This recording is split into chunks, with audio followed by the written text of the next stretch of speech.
A década dos 20 é uma década que devia ser muito bem pensada pelo educador brasileiro, especialmente porque aí é que realmente começou um movimento muito grande no campo da educação e que a gente poderia traduzir em duas palavrinhas que, embora pequenas, elas tiveram um significado muito grande e que perduram até hoje.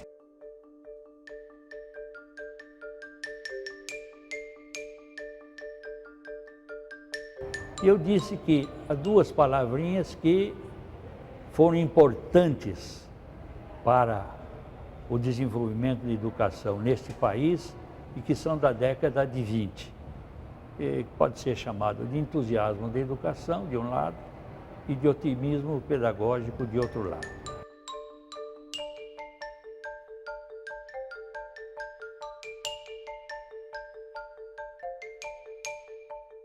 Para você. Inteligente.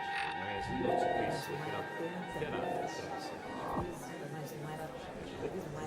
Não tem nada. Para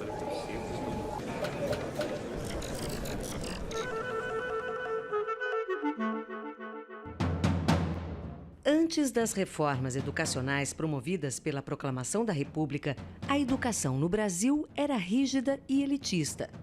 Havia uma enorme distância entre adultos e crianças e predomínio das atividades intelectuais sobre as manuais e mecânicas. Sem método nem sistematização.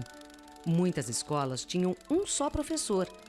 A ideia de educação estava associada à imobilidade do aluno, à obediência incondicional, à memorização e ao castigo.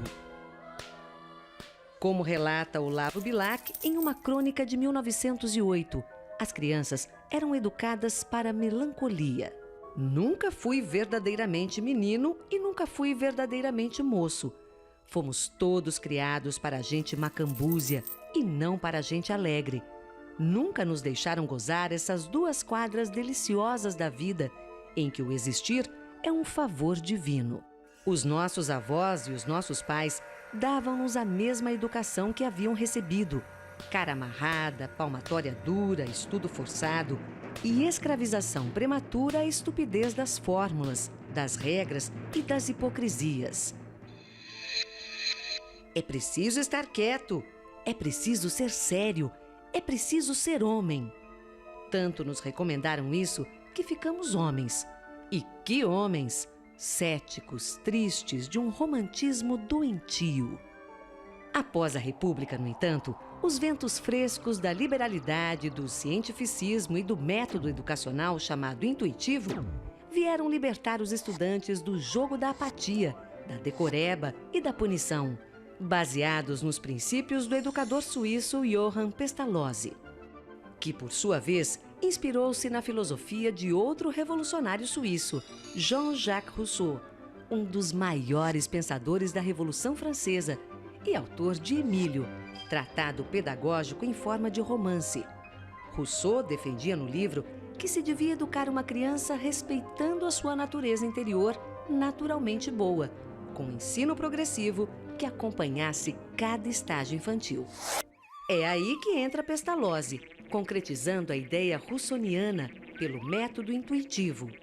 Apelidado de lição das coisas, baseava-se na intuição, nos sentidos, na observação, levando em conta as características infantis: curiosidade, imaginação, inquietude e recreação.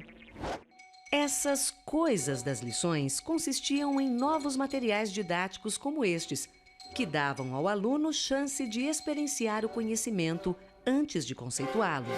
Para Pestalozzi, o desenvolvimento já está dentro da criança, como a natureza interior de que Rousseau falou. E ao educador cabe trazer à tona aos poucos todo esse potencial infantil, com a ajuda das coisas. Pelo método, o educador reduz cada matéria a seus elementos mais simples, explica uma dificuldade de cada vez, atribui a cada lição um objetivo e desenvolve a ideia mais do que a palavra. Começai pelos sentidos e nunca ensineis a um menino o que ele pode descobrir por si mesmo. A República foi proclamada em 89 e a Revolução veio em 30.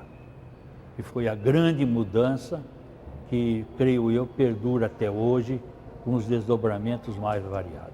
Segundo, não dá para acreditar que a partir de 89 as coisas mudam no país.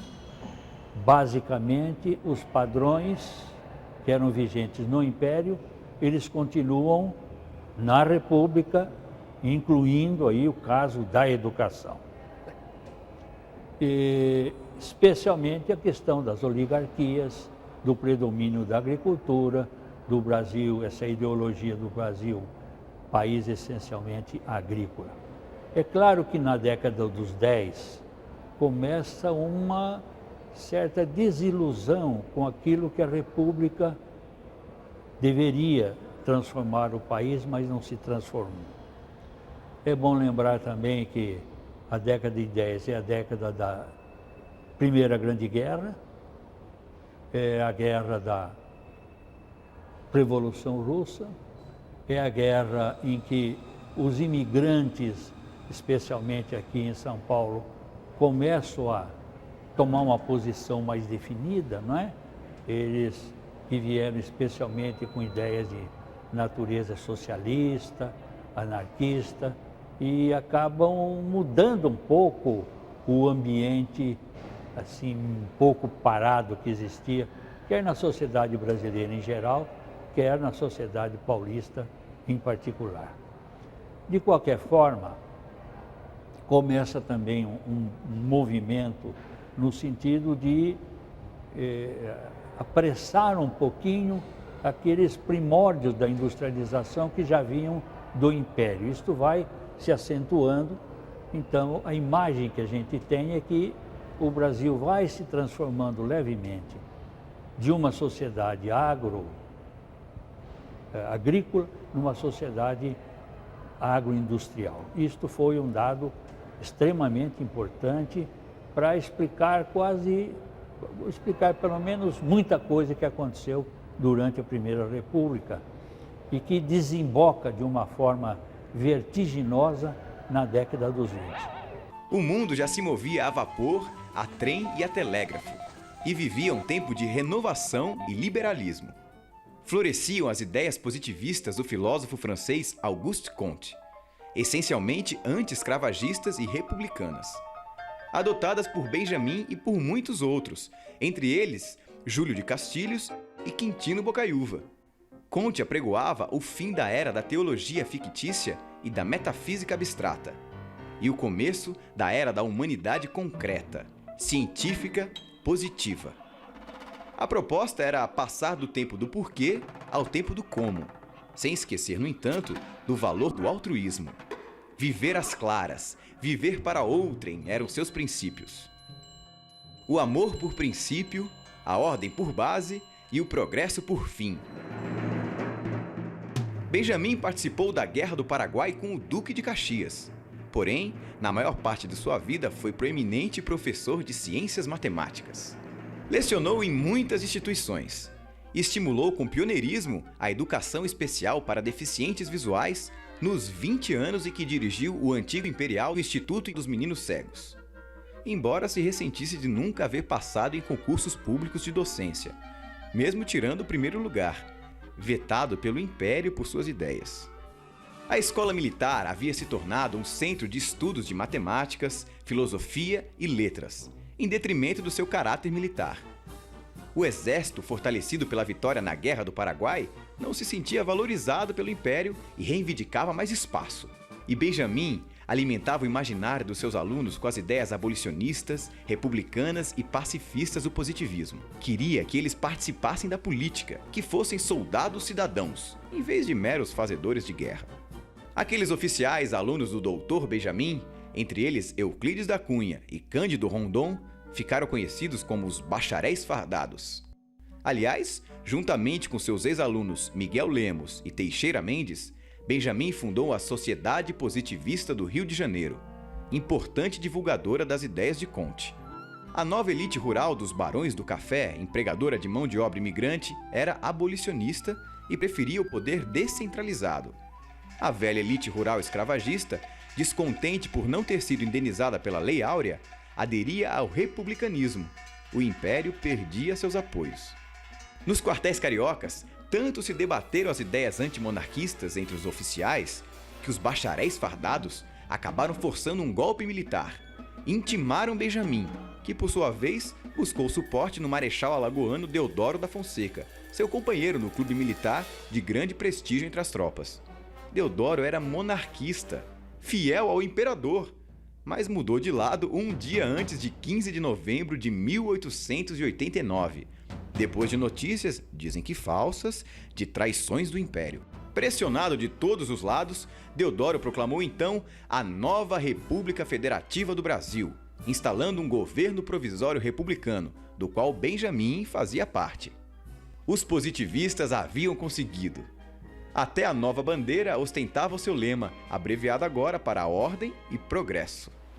Benjamin foi nomeado ministro provisório da Guerra, pasta que logo depois transferiu a Floriano Peixoto, assumindo o Ministério da Instrução e dos Correios e Telégrafos. Começava ali a reforma no sistema de ensino brasileiro, inspirada no positivismo. O censo da época acusava 85% de analfabetos no Brasil. Na biografia escrita pelo pesquisador Renato Couto Neto e Lemos, o autor afirma que Benjamin era profundamente identificado com a doutrina positivista na parte metodológica, mas que divergia dela em tudo que se aproximasse do sectarismo e da intolerância política.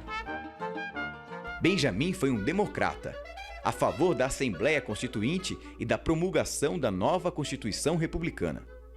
Para ele, a educação era um dever essencial da sociedade moderna e um direito do cidadão.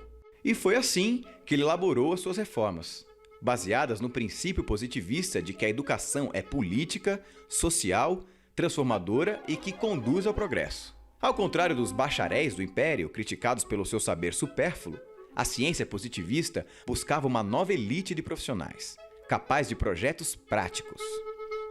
Benjamin acreditava que o aluno devia ser informado sobre a ordem do mundo, isso é, de como o mundo funciona. Por isso, seu novo método de ensino enfatizava a lição através das coisas. Foram estas as providências do ministro Benjamin Constant. Ensino laico, ou seja, descolado da religião, com liberdade para qualquer fé religiosa e não apenas a católica, como era até então. Ensino primário público grátis, favorecendo o acesso de todos à educação. Ensino científico, incorporando ao currículo biologia, química, matemática, astronomia, ciências favoráveis à observação, à experimentação e à comprovação. Assim, em vez de decorar, o aluno deduziria. Currículo acumulativo. Os conhecimentos se sucederiam em ordem lógica, onde cada patamar preparava para o próximo, de modo que ao longo do processo evolutivo, a potencialidade do aluno fosse se revelando. Currículo enciclopédico.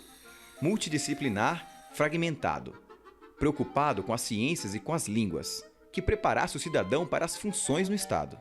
E, finalmente, descentralização da educação.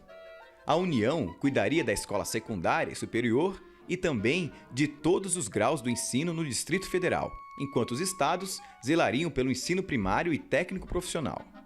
Depois da reforma de Benjamin, este foi o novo currículo Dom Pedro II, no Rio de Janeiro, onde estudavam as elites do país.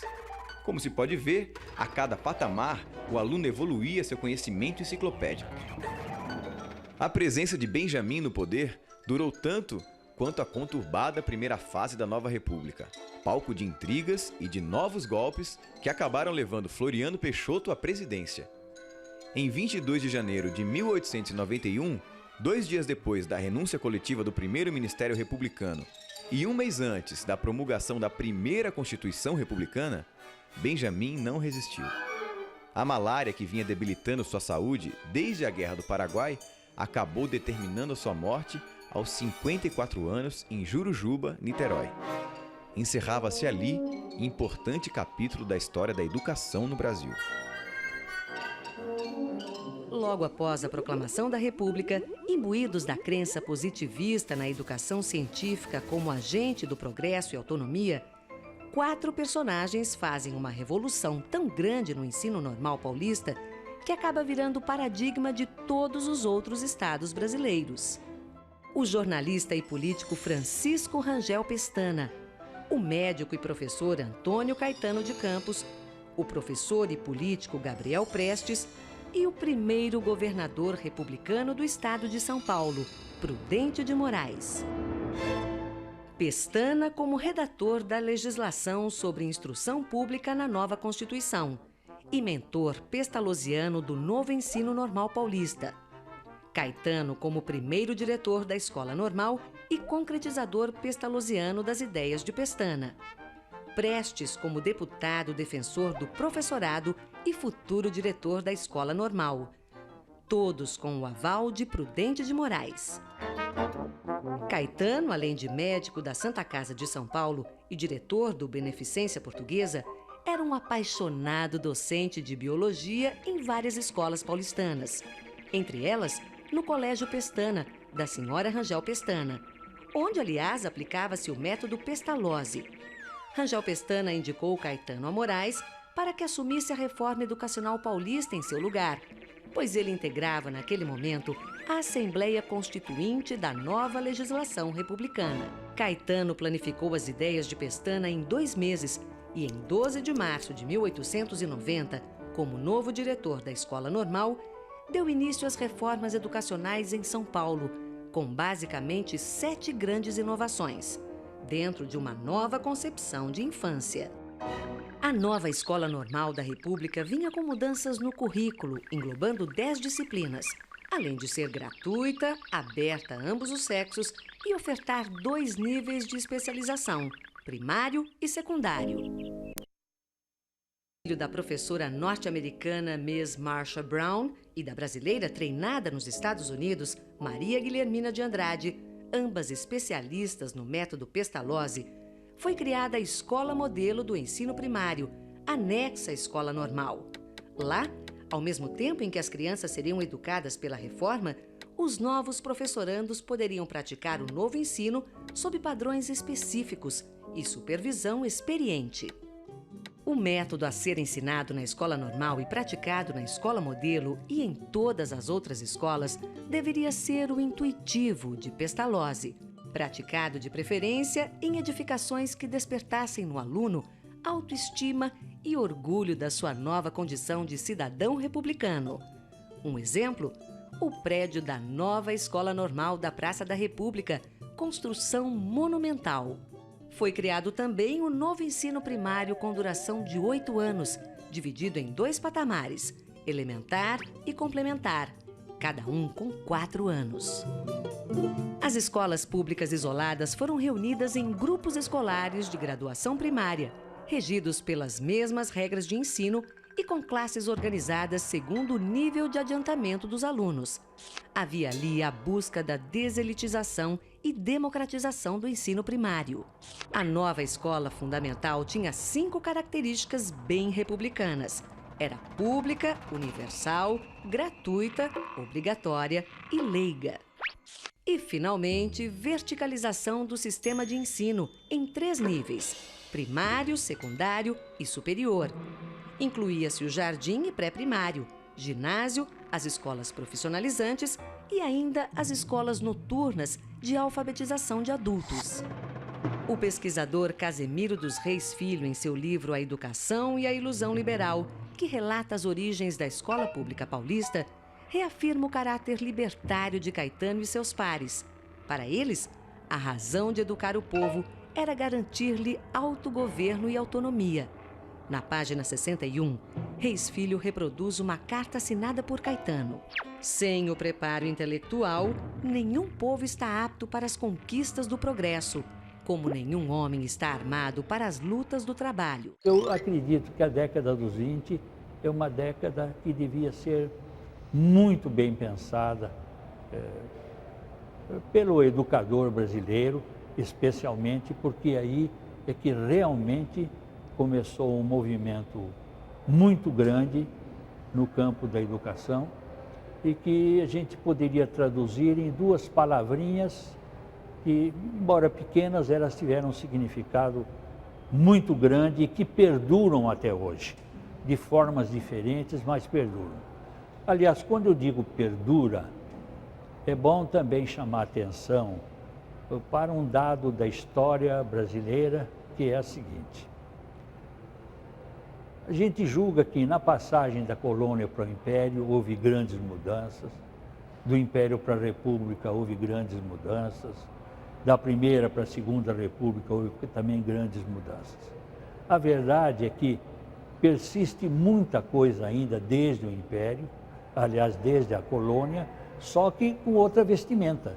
Mas é o mesmo fenômeno. Por exemplo, se a gente pensar no caso do coronelismo, que é muito antigo, e achar que ele já está resolvido aqui no Brasil, eu tenho a impressão que é um engano muito grande.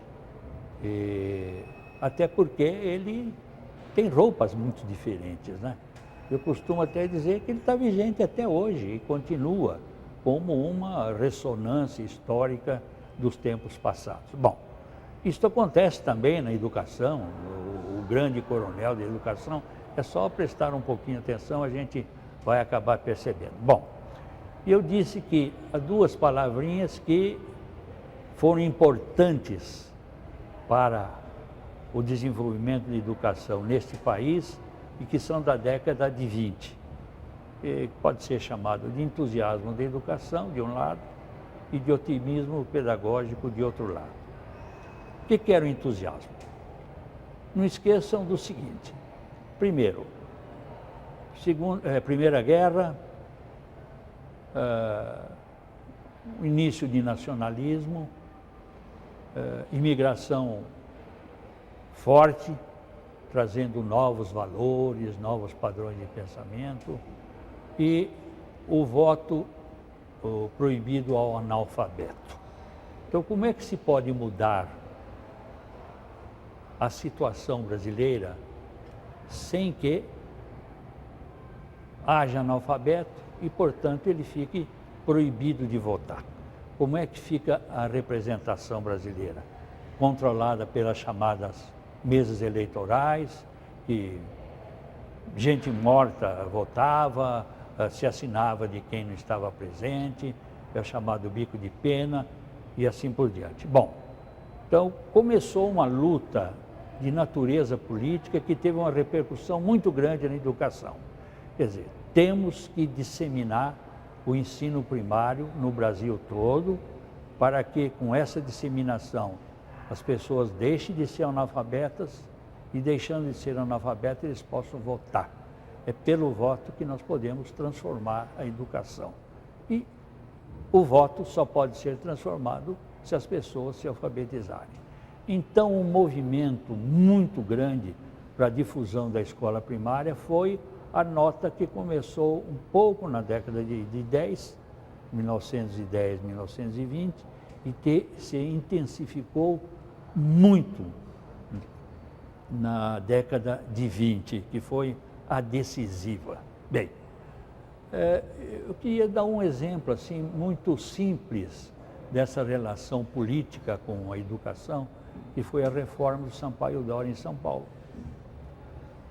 Se a gente está bem lembrado, o Sampaio Dória dizia o seguinte: bom, primeiro ele estava preocupado com o voto e, portanto, com o analfabetismo.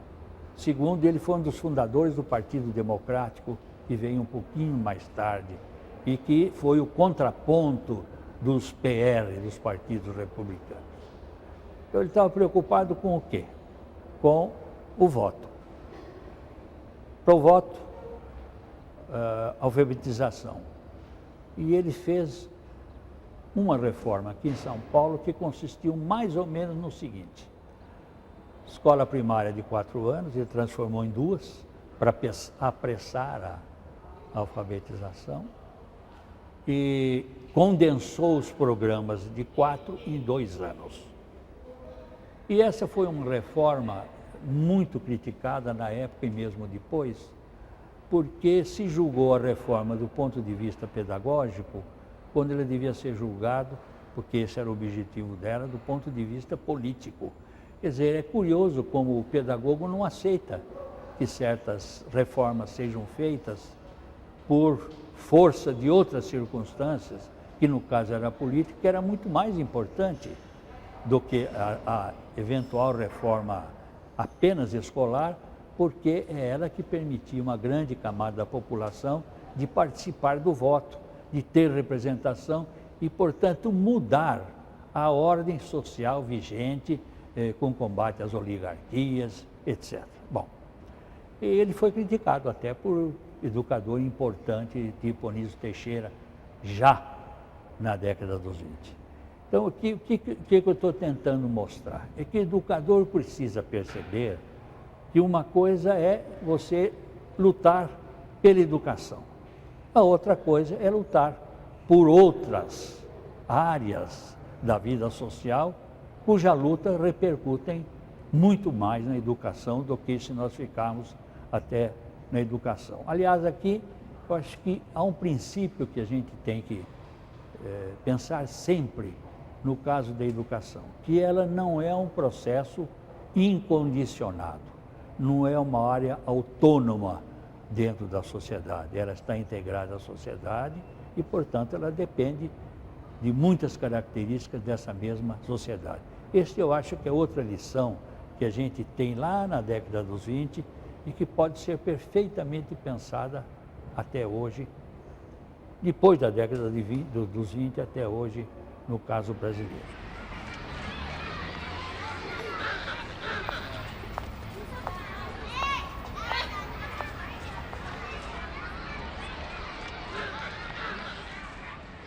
No ano de 1920, em São Paulo, 4 em cada 10 crianças em idade escolar estavam destinadas a ficar fora da escola. Essa era a situação do ensino primário com a qual se deparou o educador e advogado alagoano Antônio de Sampaio Dória, quando assumiu aos 37 anos a direção da Secretaria de Instrução Pública Paulista. A carência de 149 mil vagas equivaleria hoje à população inteira de Pindamonhangaba. Como fazer para abrigar 380 mil crianças nas insuficientes 231 mil vagas do ensino público paulista? E o que é pior, sem verba. A situação parecia incontornável, porém soava inconcebível aos educadores do chamado otimismo pedagógico vigente na época, que viam na educação a solução para todos os males. O país se encontrava em plena industrialização e urbanização, com crescente desigualdade socioeconômica, inclusive a cada vez mais desigual condição dos milhares de ex-escravos empurrados sem estudo, ofício ou teto para as periferias das cidades, e os imigrantes que ocupavam tantos postos de trabalho dos escravos quanto as novas posições nas fábricas. Questão, aliás, que tangia particularmente Dória, preocupado com o nacional sem instrução, que corria o risco de desaparecer, absorvido pelas inteligências mais cultas dos imigrantes.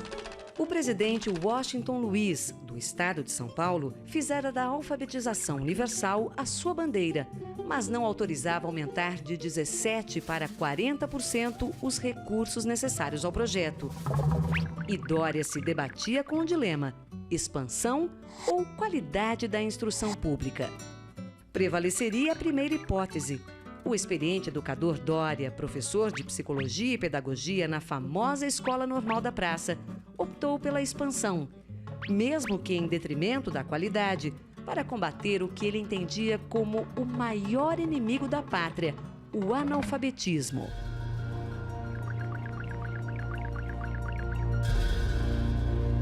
Sempre que penso na realização prática dos princípios democráticos, uma dúvida me assalta o espírito. Como organizar-se por si mesmo politicamente um povo que não sabe ler, não sabe escrever, não sabe contar? Surge daí, pelas mãos de Sampaio Dória, a primeira grande reforma educacional do século XX no Brasil, em um movimento que visava ampliar as oportunidades educacionais e renovar os métodos de ensino pela chamada Escola Nova. Movimento, aliás, que seria coroado na década seguinte com o Manifesto pela Educação Nova, em 1932. Naquele ano de 1920, no entanto, a reforma de Dória, criticada, ampliada ou melhorada, encadearia repercussões em Pernambuco com a reforma Lourenço Filho, na Bahia com Anísio Teixeira, em Minas com Francisco Campos e Mário Casasanta e no Rio com Fernando de Azevedo, entre outras. Dória instituiu o chamado ensino mínimo público para todos. Primeiro, reduziu o curso primário de 4 para 2 anos, em classes seriadas, selecionando e compactando o conteúdo anterior. Depois, reduziu as jornadas das 4 às 5 horas diárias para 2 horas e meia por dia, que ele entendia como o tempo de eficiência. Com a redução, o antigo turno de 5 horas podia ser desdobrado em 2 turnos de 2 horas e meia, e cada professor, se necessário, teria condições de assumir 2 turmas seriadas em turnos diferentes. A obrigatoriedade do ensino primário passou da idade mínima de 7 a 12 anos para 9 a 10 anos, postergando em 2 anos o primeiro acesso das crianças à escola. E para compensar a queda da qualidade pedagógica, Dória reforçou como oficial do ensino público o método intuitivo analítico da lição de coisas. E, finalmente, gratificar o professor pelos alunos que alfabetizasse no ano. Esperava-se passar de 12 alunos em média por ano para o dobro ou até o triplo. Os alunos com menos de 9 anos teriam acesso mais tarde ao primário e a qualidade cairia. Ainda assim, Dória achava que seria mais democrático. Dizer que é preferível favorecer com mais algumas noções a 1/3 da população escolar e, como consequência, negar tudo aos outros é heresia democrática. O governo estaria pronto a aceitar esse ponto de vista se, primeiro, demonstrassem que é justo e, depois, que os 2 anos de escola não valem nada. Assim como foi elogiado por democratizador, modernizador e por tornar a educação primária uma questão nacional, Dória foi duramente criticado. Uns acusavam o seu chamado ensino aligeirado de simplista, tecnicista, outros de fetichista da alfabetização, alegando que educar era muito mais que alfabetizar, que era necessário formar, preparar para a vida prática. Outros ainda lamentavam a queda na qualidade e o retrocesso do ensino público. O próprio educador baiano Anísio Teixeira, companheiro de Sampaio Dória no Manifesto de 32, justificava sua discordância. Depois de atingido o domínio da leitura, da escrita e das 4 operações, resta toda a obra de familiarizar a criança com os aspectos fundamentais da civilização, habituá-la ao manejo de instrumentos mais aperfeiçoados de cultura e dar-lhe segurança de inteligência e de crítica, para viver em um meio de mudança e transformação permanentes. Dar instrução a alguns e não a todos é profundamente injusto. É tratar com diferença aos filhos para os quais foi assentado o lema de igualdade. É alimentar uma classe de instruídos ao lado de uma casta de ignorantes. É tudo isso que não é democrático nem republicano. A reforma de Dória foi usada politicamente por Washington Luiz para ampliar a massa eleitoral paulista alfabetizada. Na briga da política café com leite São Paulo-Minas, os estados haviam perdido a vez para o Nordeste, na figura do então presidente paraibano Epitácio Pessoa. Desiludido com as interpretações errôneas do governo sobre suas propostas, Dória deixou a instrução pública no mesmo ano em que a assumiu. Sua reforma, no entanto, marco na educação do país, durou até 1925. Nessa década de 20, foram realizadas muitas reformas, e quando eu digo reforma, quer dizer multiplicação do existente. Quer dizer, apenas um esforço para difundir a educação. Por isso que eu chamei de entusiasmo pela educação. Quer dizer, não muda basicamente os modelos existentes. Eles se multiplicam e se dissemina a educação, o analfabetismo vai diminuindo e a questão política vai se tornando diferente no sentido de que tem um maior contingente de votos. embora a gente saiba também que em boa parte voto controlado, mas de qualquer forma voto. E o que se pode ser chamado de otimismo pedagógico, diferente de entusiasmo pela educação, é que, além dessa multiplicação das escolas para disseminar o ensino primário, especialmente o ensino primário, é que mudou o modelo pedagógico, não é? Foi aí que teve a grande introdução do movimento da Escola Nova, que vem desde o final do século XIX. Ele vinha vindo e ele ganha, então, muita força na década dos 20.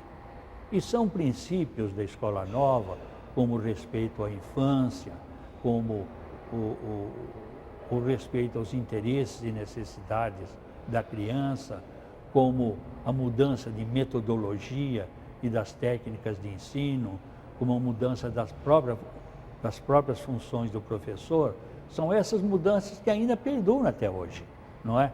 Elas vêm caminhando, às vezes mais devagar, às vezes mais rápido, mas nós ainda estamos para realizar mais ou menos amplamente isso que foi a grande bandeira da Escola Nova com os nossos educadores na década dos 20. Não esquecendo, e foram eles também que, já na década de 30, eles lançaram o chamado Manifesto dos Pioneiros da Escola Nova, em 1932, que, penso eu ainda, é a grande plataforma do ensino neste país. Com a introdução do ensino laico, com a modernização da escola, com o respeito ao ensino público, ao papel do Estado, etc. Mas isso já é uma outra história. Não é outra no sentido de que a década dos 30, e especialmente o movimento dos educadores da Escola Nova, ele foi plantado e começou a ser desenvolvido já na década dos 20, especialmente com as reformas nos estados, especialmente de Minas Gerais e Distrito Federal. Então, eu penso que esses dois dados, tipo de entusiasmo pela educação, que não era só um entusiasmo que vinha de professores, vinha de intelectuais, vinha de políticos, vinha de jornalistas, não é? Mas especialmente de educadores. Não esquecendo, quando eu falo educador, é que nessa década de 20 também houve uma grande transformação. Em vez de você ter professor, que no fundo era médico, ou era advogado, ou era jornalista, ou era padre, começamos a ter, na década dos 20, o chamado educador profissional, aquele formado para desempenhar essa função de professor. Isso também é década dos 20. Aliás, voltando ao manifesto, que já é de 30, o padrão de formação do professor do manifesto é ainda um padrão que serve até hoje como, não digo plataforma, mas como uma referência muito forte. Então, por que é importante conhecer esses dados da Primeira República? Para o educador, para o professor, para aquele que vai ser formado nos cursos de pedagogia, para aquele que vai ser professor do ensino fundamental e médio. É importante conhecer essa história, porque essa história é uma grande lição para o professor, para o nosso professor desde então. Mas, infelizmente, essa é uma história esquecida e nós acabamos tentando sempre inventar a roda, quando pelo menos a roda da educação já tinha sido muito bem inventada na década dos 20, com os desdobramentos na década dos 30. Professor, na época da Primeira República, os países ditos mais adiantados que a gente, que já tem uns direitos políticos, civis, sociais mais estabelecidos, eles universalizaram a educação básica. Ao que o senhor atribui isso? Bem, esses países, quer dizer, eram países, do ponto de vista econômico, social, com uma tradição maior, até com descobrimento mais antigo. Não foram países colonizados de um modo geral, ou se foram colonizados, uma colonização de características diferentes. O caso é que eles deram importância muito grande à educação. Eu quero lembrar um caso particular, que foi a dinastia Meiji japonesa, que insistiu e o governo obrigou a alfabetização em massa em pouquíssimo tempo, não é? E isso foi feito lá e serviu de exemplo quase para o mundo todo. Pelo menos o mundo todo falou sobre essa Meiji, que, penso eu, repercutiu até hoje nisso, né? Porque foi uma educação de primária em massa, muito bem feita e abrangendo a população toda. Agora, aí se começa a falar, eu acho que é um pouco estranho e eu tenho dificuldade em aceitar em atraso brasileiro. Porque estão sendo feitas muitas comparações até hoje. Eu tenho visto artigos muito recentes comparando países com o Brasil, fora da América Latina, com a América Latina, e se esquece uma frase muito importante que um amigo meu me disse e acabou me consertando sobre muitas coisas, é que o Brasil não cabe numa só frase. Primeiro. Segundo, é que há histórias diferentes e há fatores de natureza social e econômica muito diferentes. O Brasil sempre foi um país, talvez pelo início da colonização, um país que sempre imitou. Ele não foi independente, né? Ele sempre preferiu a imitação à inovação, que é mais ou menos o que ocorre até hoje, neste país, pelo menos no campo da educação, não é? Nós imitamos, ou pretendemos imitar, sem as condições institucionais próprias para a imitação, queremos imitar, por exemplo, uma hora a França, outra hora Estados Unidos, outra hora a Inglaterra, etc. Então, essas comparações, e que acabam dando uma ideia de atraso, elas precisam ser repensadas. Aliás, eu penso que foi um defeito grande sair do curso de pedagogia. Isso é bom que os educadores se lembrem e pensem, a chamada educação comparada, que era uma forma de a gente saber, afinal, o que acontecia nos outros países e até que ponto a gente poderia absorver uma ou outra coisa desses países, não imitar. Eu não sei se eu posso lembrar, mas o movimento modernista de São Paulo, especialmente na vertente do Andrada, do Oswald de Andrade, da antropofagia, ele dizia o seguinte, quer dizer, não tem importância que a gente engula o que vem de fora, mas nós precisamos deglutir e saber o que dessa deglutição nós vamos aproveitar, não é apenas imitar.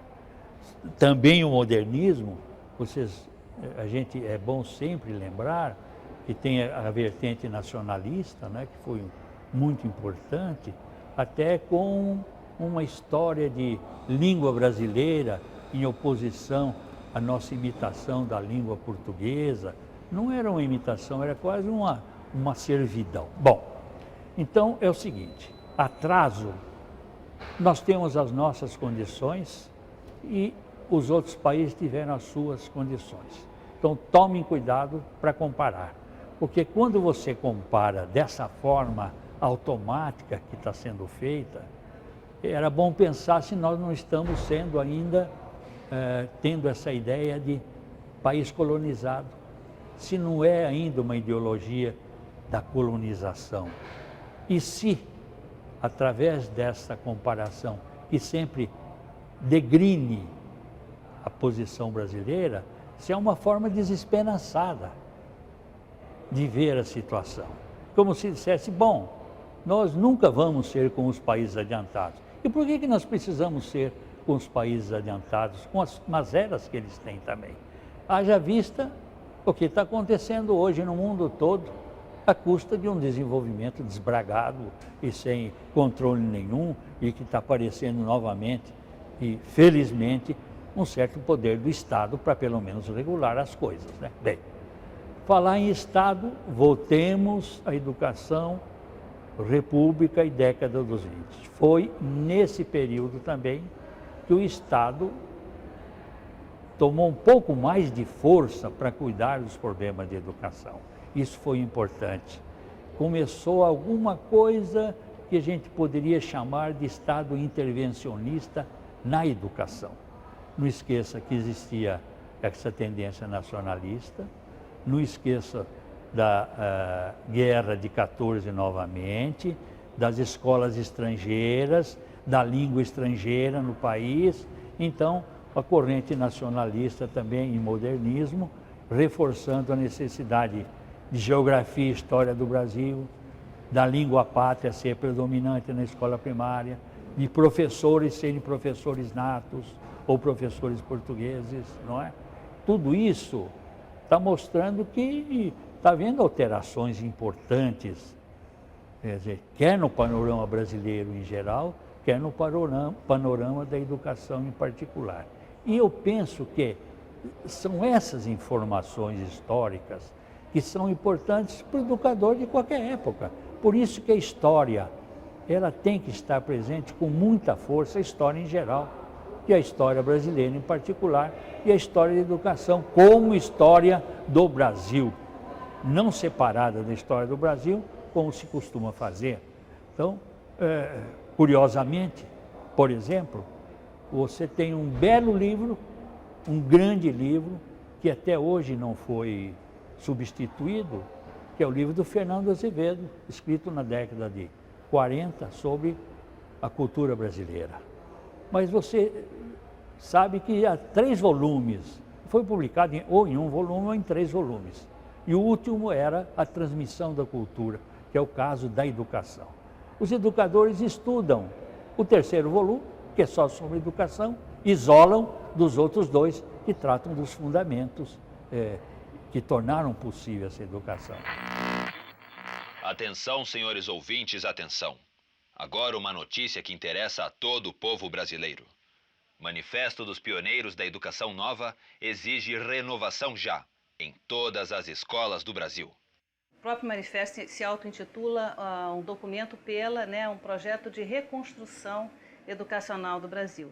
Extra, extra! Manifesto denuncia. República não consegue criar a escola que o Brasil precisa. Não é que a educação no Brasil esteja desorganizada.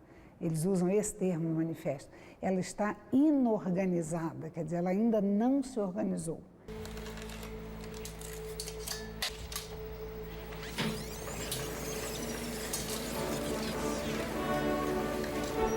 Univesp apresenta Educação em Foco. Os principais jornais do país publicaram neste mês de março de 1932 o Manifesto dos Pioneiros da Educação Nova. Na hierarquia dos problemas nacionais, nenhum sobreleva em importância e gravidade ao da educação. Um ponto que o manifesto repete, e é um refrão o tempo inteiro, é que a educação tem que ser tratada da mesma maneira que os assuntos sérios estão tratados. A ciência evoluiu e a ciência da educação tem que evoluir.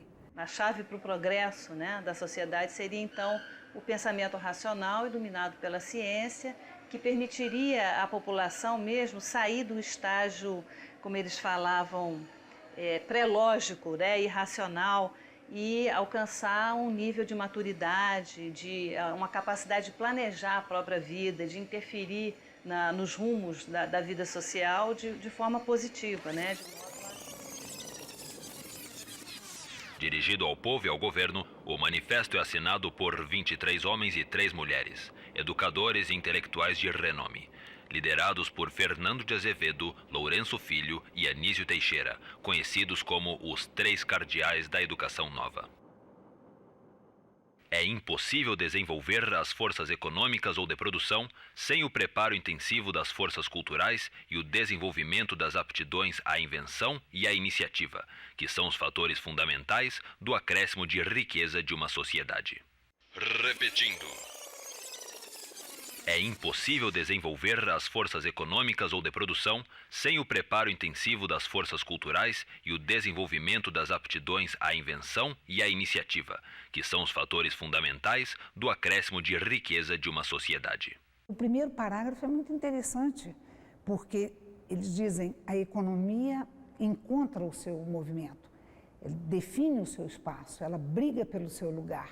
E a educação, que é tão fundamental quanto a economia, pode inclusive parar a economia, não encontrou no nosso país ainda o seu espaço desta maneira. A socióloga Helena Bomeni, da Fundação Getúlio Vargas do Rio de Janeiro, conversou com a Universip TV no Instituto de Estudos Brasileiros da USP. A página com as assinaturas Fernando de Azevedo, Anísio Teixeira, Espínola Teixeira, Lourenço Filho, Sampaio Dória, que fez uma reforma educacional em São Paulo. Libânia Nassif Xavier é da Faculdade de Educação da Universidade Federal do Rio de Janeiro.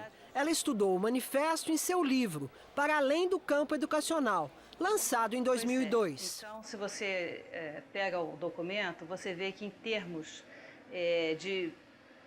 gerais, é um documento que está propondo a organização de um sistema nacional de ensino, né? As ideias dos pioneiros de 32 para a organização do ensino já estavam presentes nas reformas educacionais da década de 20. Essas reformas haviam sido feitas pelos signatários do manifesto, em vários estados da federação. O manifesto propõe a grande reforma, a reforma das reformas, como escreveram os pioneiros. Na época, o Brasil vivia a efervescência política, social, cultural do tempo da Revolução de 30, liderada por Getúlio Vargas e pela Aliança Liberal. O presidente Getúlio Vargas esteve presente na 4ª Conferência Nacional de Educação. Em seu discurso na Associação Brasileira de Educação, o chefe da nação solicitou aos educadores reunidos no evento que apresentem as bases para uma política educacional da Revolução de 30. Este dia marcou a origem do Manifesto dos Pioneiros da Educação Nova. Ouvintes de todo o Brasil, imagine agora viajar no tempo. Imagine que um dos pioneiros da Educação Nova pode se transportar para o futuro. Como estará a educação em nosso país? Será que algumas dessas ideias do manifesto estarão presentes nas escolas do século XXI? Veja só, por que os alunos não estão na sala de aula? Gostei de ver. Aqui, o aluno é educado de acordo com as suas aptidões naturais. Vejo que os alunos estão fazendo um trabalho em grupo, como nós pioneiros havíamos preconizado. Ora, o que temos aqui? Um símbolo da religião católica. Será que não alcançamos a escola laica? Alunos assistindo a um filme dentro da sala de aula. Isso é muito eficiente para o aprendizado. É como escrevemos. A escola deve utilizar todos os recursos formidáveis, como a imprensa, o disco, o cinema e o rádio. Com licença. É horário do recreio? Não. É aula? É ciências. Com licença. O senhor é o professor? Sim. Qual a sua graça? Massoni, Luiz Antônio. Luiz Antônio, prazer. Por que não estamos na sala de aula? É porque nós temos essa continuação na sala de aula também, que é o entendimento dessa atividade. Aí vem o raciocínio todo baseado em cima do que eles fizeram. Porque essa atividade mais lúdica chama muito mais atenção do que simplesmente uma explicação. Então, há uma associação de duas ideias. Será que eu posso observar um pouquinho a atividade? Claro.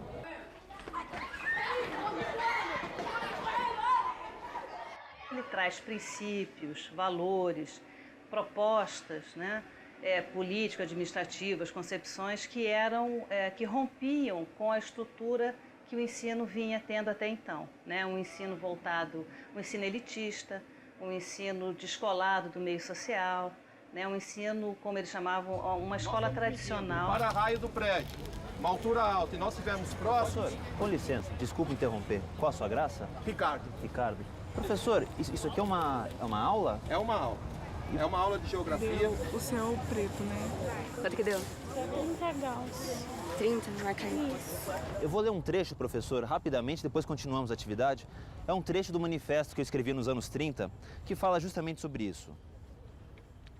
Nessa nova concepção da escola, que é uma reação contra as tendências exclusivamente passivas, intelectualistas e verbalistas da escola tradicional, a atividade que está na base de todos os seus trabalhos é a atividade espontânea, alegre e fecunda, dirigida à satisfação das necessidades do próprio indivíduo. O que distingue da escola tradicional à escola nova não é de fato a predominância dos trabalhos de base manual e corporal, mas o estímulo constante ao educando, a buscar todos os recursos ao seu alcance, graças à força de atração das necessidades profundamente sentidas. Realmente, eu acho que esse tipo de atividade dá um estímulo maior ao educando. O senhor concorda com isso, não, professor? Concordo, porque a gente tem que explorar todas as nossas possibilidades. Aquela educação bancária que nós tínhamos, né, até alguns anos atrás, de professor ser o detentor do conhecimento e de chegar na sala e somente passar o conteúdo para o aluno sem muitas vezes se importar se ele estava assimilando o conteúdo, é uma educação que já ficou um pouco para trás. Muito obrigado, viu? Muito obrigado. A parte mais explorada do manifesto, aquela que vai ao encontro, né, que sugere coordenadas para a organização do ensino, da educação pública, é essa parte em que se intitula o Estado em face da educação. Então, o manifesto define o papel do Estado em relação à educação no país. O primeiro ponto que ele estabelece é que a educação é uma função essencialmente pública, ou seja, direito de todos, e para que ela seja aberta a todos, ela deveria ser responsabilidade do Estado. Então, essa escola precisa, para ser aberta a todos, ela precisa ser gratuita, né? Para que a população que não tem condições de pagar possa frequentar. Ela deve ser obrigatória, obrigação tanto dos pais em colocar os filhos na escola, quanto do Estado em prover os meios para que as crianças frequentem a escola. Ela deve ser baseada na coeducação. Meninos e meninas juntos. Conseguimos a coeducação. E a laicidade, que é o primeiro ponto de destaque, a ideia de que a escola deve ser neutra, né? Ela não deve constranger ninguém a seguir qualquer tipo de crença ou religião. Ora, o que temos aqui? Um símbolo da religião católica. Será que não alcançamos a escola laica? Olá, bom dia. Tudo bom? Tudo bom? Como vai, senhor? Qual a sua graça? Rosângela. Rosângela. Eu estou conhecendo a sua escola e me chamou a atenção que eu vi que há um crucifixo ali na outra sala e vejo também que tem uma imagem religiosa. Isso. Essa escola segue alguma doutrina religiosa? Não. É que eu acredito assim, essa imagem é minha, eu ganhei de uma professora e eu sou devota de Nossa Senhora, então eu deixei. E ali a gente acredita assim que estamos sendo abençoados pelo espaço todo, mas não é por nenhuma doutrina, não seguimos nada. Quando ele fala das capacidades biológicas, eles estão querendo contrapor, né, a essa diferenciação por classe social a hierarquia das capacidades, né? Eles acham que a escola, o fluxo, né, da educação escolar proporcionado pelo Estado, né, proporcionado pelas escolas públicas, deveria garantir aos alunos a progressão até o último grau, até o nível superior. Mas essa progressão não seria obrigatória, ela ficaria subordinada às capacidades de cada um.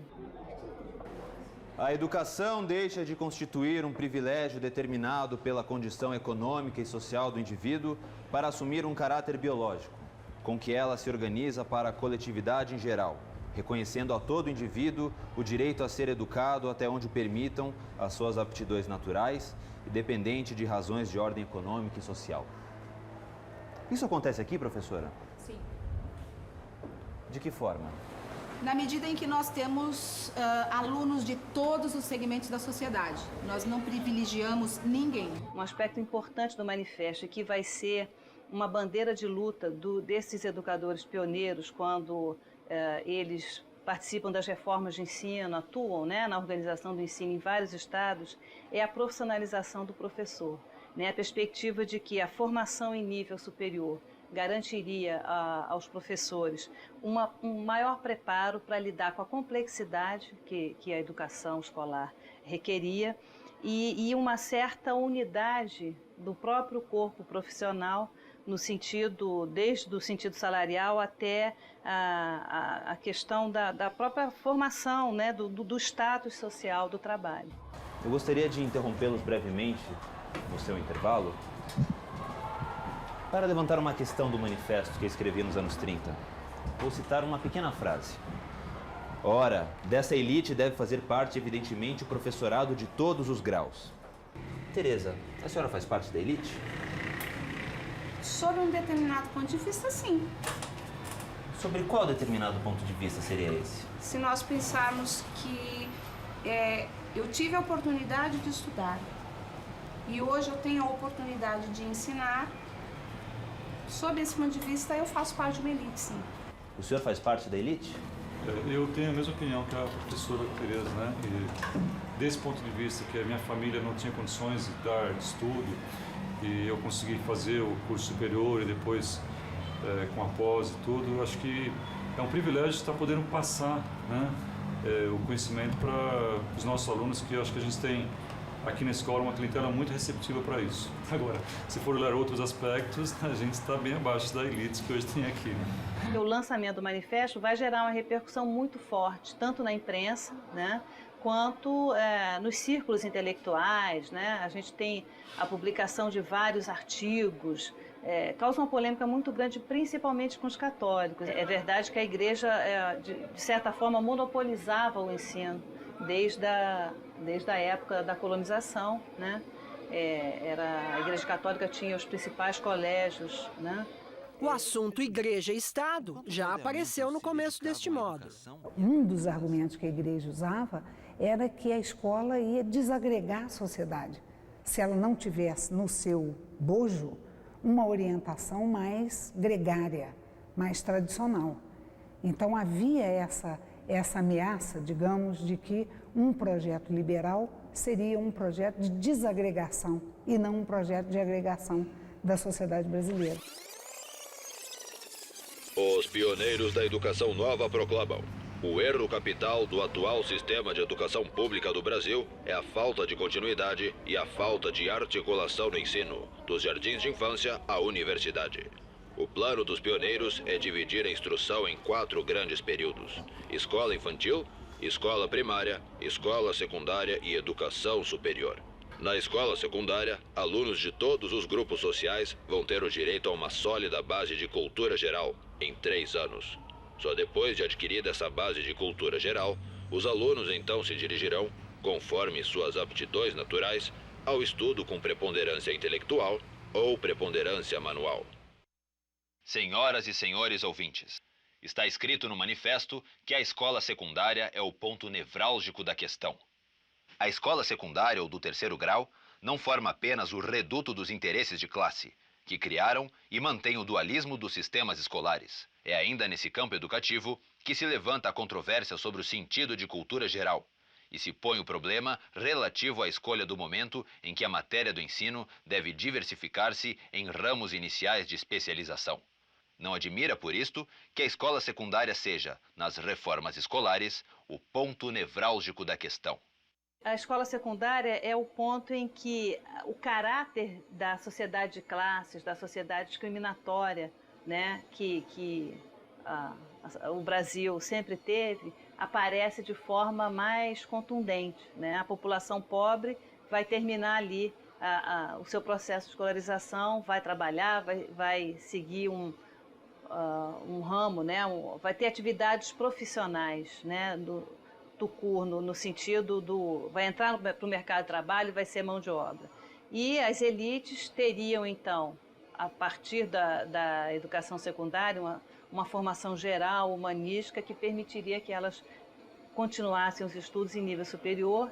E aí mesmo o manifesto reconhece, é o ensino superior que forma as elites, né, as elites dirigentes, as elites mais capacitadas para conduzirem o país, para interferirem nos rumos da nação. A educação secundária deveria romper com esse caráter, com a separação, né, entre a educação humanística para as elites e uma formação técnica profissional para o restante da população. Estamos chegando ao final de nossa transmissão. Vamos terminar com uma reflexão para os senhores ouvintes. Vou ler mais uma mensagem deste arrojado manifesto pela reconstrução educacional no Brasil. Nós temos uma missão a cumprir.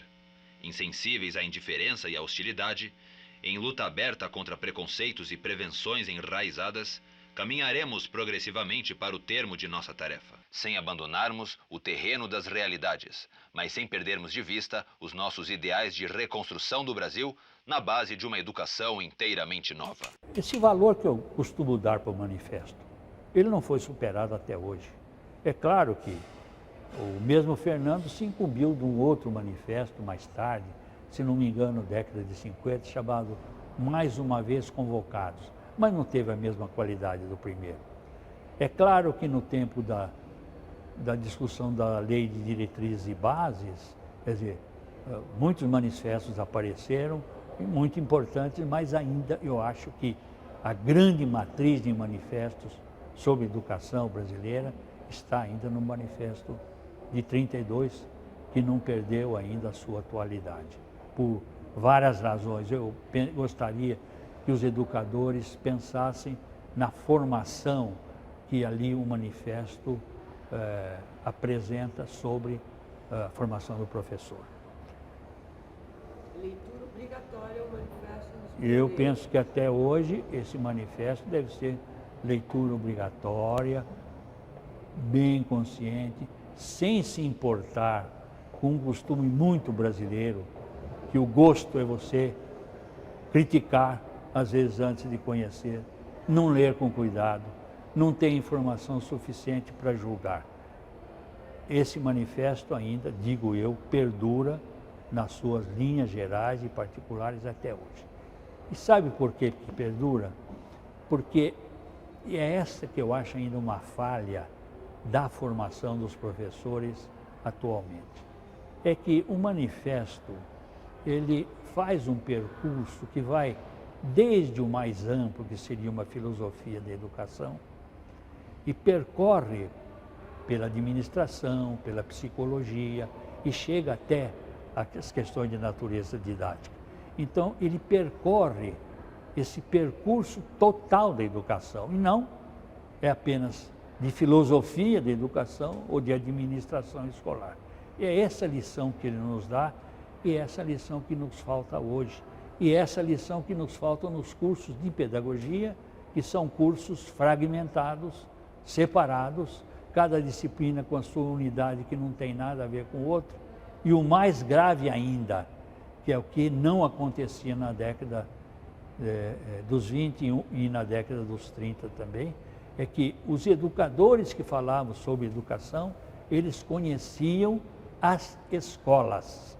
Por isso, eles falavam com um grau de conhecimento muito forte e, por isso, ficava muito colado aquilo que eles falavam das necessidades das escolas que realmente existiam, não das escolas que poderiam ser abstratamente pensadas. Professor, muito obrigada. Meu Deus do céu. Foi ótimo. Inteligente, mas não se pensa que não terá.